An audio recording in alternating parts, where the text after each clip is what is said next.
Les meves paraules seran breus i d'agraïment als que han fet possible a seguir aconseguida la medalla d'or de la comunitat autònoma. Molt president, senyor Cristòfol Soler,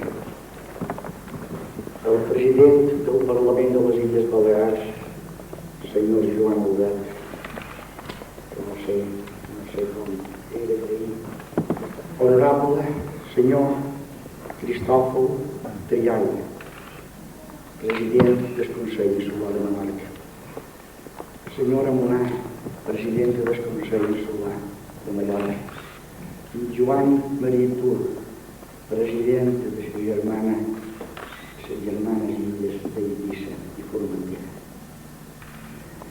També he de citar en l'espalda de Ciutadella, senyor Gabriel Aulés Vázquez.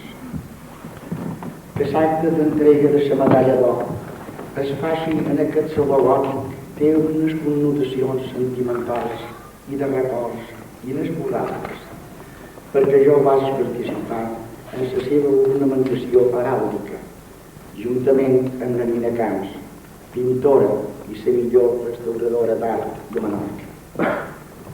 Aleshores, regia la diòcesi Monsenyor Bartomeu Pasqual Marroig, de feliç memòria, un bisbe carismàtic i emblemàtic, el mateix que va començar el seu govern diocesà amb dues paraules màgiques i estremecedores per a ser dites en aquell moment.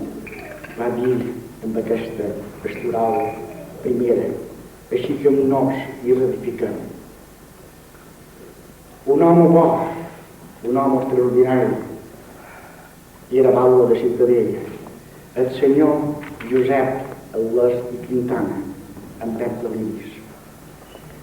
I eren capdavanters de la cultura de Menorca, personatges inolvidables que m'hauria agradat molt tenir avui aquí.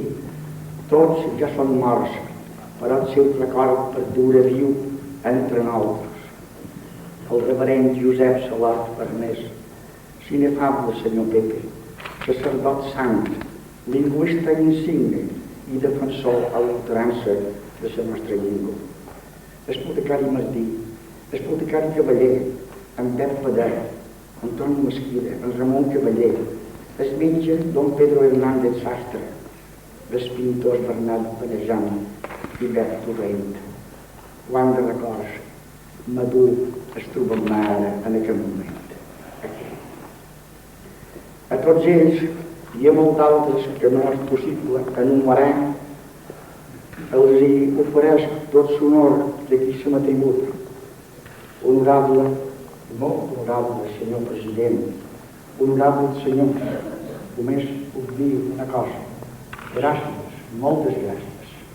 Gràcies.